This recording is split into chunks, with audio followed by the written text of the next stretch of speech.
Missouri with two buzzer beaters in one game, in a must-win game, by the way.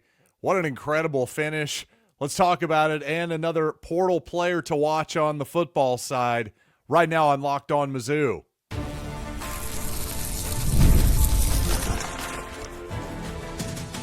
You are Locked On Mizzou, your daily podcast on the Missouri Tigers. Part of the Locked On Podcast Network, your team every day. Hey, all you true sons and daughters, I'm John Miller, your Mizzou mafioso and the central scrutinizer of Missouri Tigers football and basketball. And what an absolute incredible finish for the Tigers. I'd say what's possibly an historic finish for the Tigers. And by the way, that 4.8 seconds, if you're at least as old as I am, you may remember the historical significance of that particular number. Porter Moser immediately becomes one of the most annoying coaches in recent opponent history. Why didn't he foul at the end of regulation, by the way? And by the way, even more importantly, another portal player to watch on the football side. Yes, according to my sources, once again here on the Locked On Mizzou podcast. But you know what? Before I start the program, I do want to remind you today's episode is brought to you by Gametime. Download the Gametime app, create an account, and use code LOCKEDONCollege for $20 off your first ticket purchase. And indeed, if you're like me and you had tickets to today's Missouri-Oklahoma game and decided to go anyway, despite, well, what was tough weather forecasts and weather in reality, obviously, good for you. It paid off, no doubt. And what was, well, certainly an incredibly exciting finish to regulation and overtime, despite, well, some frustrating officiating moments and yet another round of stoppages that was just mind-boggling on a million different levels. But my goodness, for Missouri to get really what was two miracle shots and objectively two actual buzzer beaters in one game. I mean, how many buzzer beaters can you even think of off of the top of your head in Missouri history? And I mean true buzzer beaters, shots where you win the game, the shot goes in, the horn goes off, and that's it, by the way. There are several examples of Missouri hitting a shot for the win. I believe Zaire Taylor against Kansas is one, for example, back in the day. That wasn't a true buzzer beater. Now, DeAndre Golston hit actually a couple of them. One against Tennessee, one against UCF in the 22-23 season. Of course, Clarence Gilbert hit one against Georgia in the first round of the NCAA tournament some 25, 26 years ago. But for Missouri to have two of them in one game, just absolutely incredible. If that's ever happened before in Mizzou history, I'd be shocked. I'll be honest, I don't have the entire history of Missouri basketball in front of me here. So by all means, for you historians out there, correct me if I'm wrong, but what an absolutely incredible game. And of course, if you look at the first shot at the end of regulation, Missouri down by 3 with 5.6 seconds left, having to inbound the ball 94 feet from its basket. My goodness, how do you not foul there, quite honestly, if you're Oklahoma and you're Porter Moser? That's just my thoughts on it. But I'll say this. As soon as Trent Pierce caught the ball, even though it was at the front of the logo, I was going, yep, there it is. Shoot the ball. Here we go. This is as good a shot as we're going to get. And to let T.O. Barrett dribble the ball twice and not foul him, to me, was just a strategic blunder by the Sooners. And thankfully, Missouri took full advantage of it. Trent Pierce, by the way, not only took advantage of it, his first field goal of the entire game, and I believe it was his only field goal of the entire game. Yes, that was his only. Yeah, Trent Pierce with 4 points on the game. Yeah, he was 1 of 6 from the floor, 1 of 2 from the free throw line, just 20 minutes for Trent Pierce. And I got to say, I was wondering why Dennis Gates didn't play him more. But maybe Pierce just didn't have it for whatever reason. And obviously, well, Coach knows his team better than I do. But Pierce came through at just an incredible moment when Missouri needed him.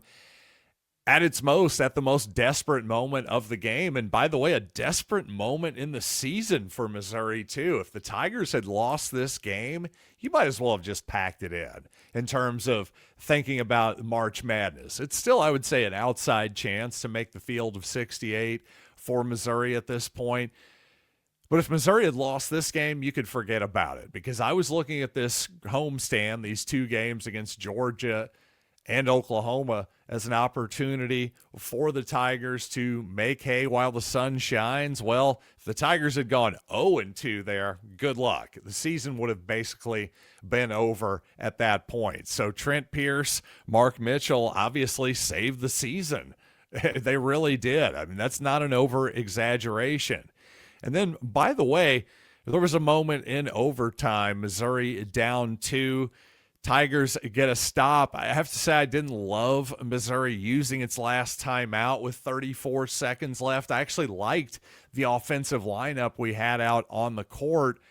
But you know what? It didn't matter. Mark Mitchell with a nice backdoor to T.O. Barrett, by the way, who I just said recently I thought T.O. Barrett had his best game with the Tigers, maybe other than Florida last season. Well, this was probably T.O.'s best game, especially playing 39 minutes to get 21 points. You know, Barrett was really good in the ball game. Give him a ton of credit. And by the way, speaking of incredible in the ball game, Nigel Pack for the Sooners, give him a ton of credit. He was absolutely incredible in the entire game. And in overtime, he hit what should have probably been the game winner for the Sooners. But you know what? Our pal Mark Mitchell had other ideas with, 4.8 seconds left. For you youngins out there, the significance of that, well, Tyus Edney with 4.8 seconds left beat Missouri in the second round of the tournament with a buzzer beater, ended up winning the national championship that year for the UCLA Bruins. Well, again, the Tigers down just 2 this time. So in this particular case, I can't blame Porter Moser not for fouling. In fact, defensively, I think the Sooners probably did the right thing in this moment. Give me 1 second just to take a drink. But in this moment, I think that the Sooners probably got what they wanted there. You give Mark Mitchell the ball, you make him dribble with his opposite hand, his right hand, all the way straight line to the three-point line and make him take a three-pointer. I think you'll live with that. I really do. And yet Mark, give him all the credit in the world, with all the confidence in the world, took the ball and said, you know what, this is my moment. Nobody's taking this shot except me. And obviously Mark Mitchell, this is not my opinion. Just statistically, Mark is not a great three-point shooter. And yet it seems like, boy, when we really need one, almost like Shaquille O'Neal at the foul line, he'll tell you, hey, when I needed one, brother, I would make it. That type of deal. I think Mark Mitchell has a little bit of that in him as well. When you really need a three-pointer, boy, he seems to make one sometimes. And it was just absolute pandemonium in Mizzou Arena. Again, good for Mark Mitchell. Really love that dude. Seems like an awesome guy, and I'm just happy for him and the Missouri Tigers in a game that they really could not afford to lose. And you know what? I have more on this Missouri basketball game coming up here in just a little bit, and also, importantly, on the Missouri transfer portal front, another player to watch, this one from the Miami Hurricanes. Yet another Miami Hurricane possibly on the move from that program to Missouri. Somebody to watch these next few days. Missouri seems to be far from done in the transfer portal. So let's talk about that in just a little bit here. But you know what? You got to talk about Gametime as well, because if you're looking for last-minute tickets or really tickets at any time, Gametime is the best place to get them. And if you got last-minute tickets to today's Mizzou OU game, you were certainly rewarded. And the best thing about Gametime is, to me, you get zone deals. You can just pick the section you want to sit in. If you're not so picky about the exact row and seat you sit in, well, you're going to save big. And also, yes, you know exactly what you're getting the moment you check out. No prices rising, no hidden fees, none of that stuff. So take the guesswork out of buying college football tickets and college basketball tickets, concerts, comedy, everything in between. Download the Gametime app, create an account, and use code LOCKEDONCollege for $20 off your first purchase. Terms apply. Again, that is code LOCKEDONCOLLEGE for $20 off. Download the Gametime app today. So my people close to the Mizzou football team are telling me that the Tigers are not finished yet in the transfer portal.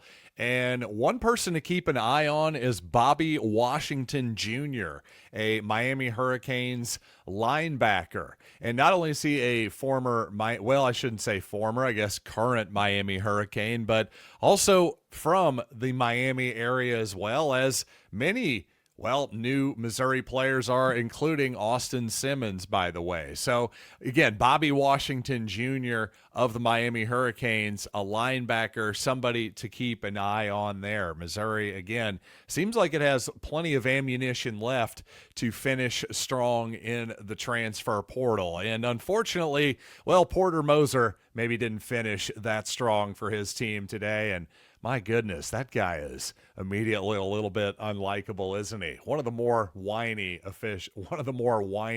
coaches in all of the SEC is a Porter Moser. By the way, another fun thing in the ball game, Sean Phillips and his new mouth guard, by the way. Just a constant struggle to keep that thing in and out of his mouth. Was it ever actually on his teeth? That's my first question, but I will defend Sean Phillips here. When he got a flagrant foul in that game, of course, yet another stoppage. That's what we need, more stoppages in college basketball. But Phillips reaches behind himself and ends up accidentally, clearly I would say, hitting the Oklahoma Sooner player in the face with his hand. I mean, hit is a little bit strong of a word, by the way. I don't know. Maybe call me old school here, but sometimes in basketball, stuff just happens and you get hit in the face. Especially if you're a big man, especially if you're in the paint often, occasionally somebody's hand, their elbow, their forearm, something. It's one thing if you're just actually firing intentional elbows into somebody's face. Then you should immediately be thrown out of the game for that type of behavior. But it's one thing if, hey, you're reaching behind and you accidentally catch somebody or whatever. Okay, maybe that's a foul. If you want to call it a foul, I can live with that. But a flagrant foul? I don't know. I'll just say this. Modern basketball, when the old school guys say that modern basketball is soft, well, it's this type of stuff that makes their point. I don't actually agree with that because to me, modern basketball, just in terms of conditioning and the amount of court that you have to cover, is actually harder than it's ever been. But I will say this, back in my day, it was definitely, you were a lot more likely to catch a stray elbow to the chin, that type of thing. Back in the 80s, the 90s, even the early aughts, before all of the concussion protocol era that we're in, there is no doubt about that. And by the way, I'm not complaining about all of that, just the constant review thing. That's what mostly gets my goat over anything. But I will say this for Missouri, I think Missouri has really struggled, obviously, trying to find depth outside of especially its top seven, for example, tonight. The other guys the other five players who played outside of the seven main guys who got the big minutes tonight really didn't provide a whole lot. The exception, though, to me would be Sebastian Mack, who came in and played 4 minutes, made a field goal, made a couple of free throws. And to me, in a previous ball game, he showed good energy, being the middleman in the zone defense, and ended up actually, I thought, gumming up the works a lot for the Missouri opposition offensively. Mack is a guy, obviously he's been a disappointment. I think he was the first guy that Missouri added in the transfer portal process this previous offseason, a UCLA guy. Obviously, Missouri thought it was going to get more from Mack than it's gotten so far this season. And obviously, he's in the doghouse right now with Coach Gates. I think it may be time to trust him a little bit because Missouri they need more scoring. They need more ball handling. They need more energy. They need another defender on the perimeter. All of these things are qualities that Mack was supposed to provide in theory. I just think you almost have to trust him at this point, at least a little bit. Give him more leash because I don't think just keeping him in the doghouse the rest of the season is the answer for Missouri at this point. Let's try to trust him a little bit. Again, that's just me talking from the Monday morning quarterback chair. Obviously, Dennis Gates and his staff are closer to the Mack situation than I am. But if I'm just looking at this roster and saying who among these guys, especially on the perimeter, that we could think, hey, maybe there's a chance that there could be a little bit more there, Mack, I think, is the obvious answer, at least at this moment.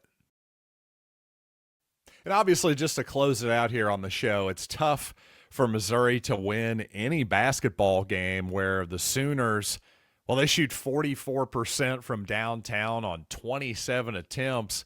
Tigers on 21 attempts, just hit 6 of those for 28%. And yet the Tigers win anyway. Obviously, 2 of those attempts were those buzzer-beating shots by Trent Pierce and Mark Mitchell. So just the fact that the Tigers could pull this one out in a game that obviously they didn't have their best shot making, I really thought, I thought I was going to, before that, obviously those crazy buzzer-beating shots, I thought I was going to sit here and tell you, I actually liked a lot of the shots Missouri got.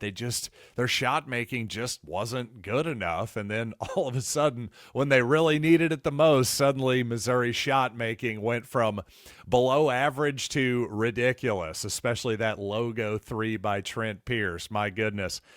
What an incredible shot. And yeah, DeAndre Golston's got to be smiling somewhere. There is no doubt about that. But hey, thanks for joining me here on Locked On Mizzou. I'm going to wrap this one up just a little bit earlier here as it is a Saturday night. And you know what? I think my wife wants to actually hang out with me for once. So you know what? We're going to make that happen. If you want to make ad-free shows happen, you got to check out lockedonpodcast.com/everydayer to check out the Everydayer Club for $5 a month or $50 a year.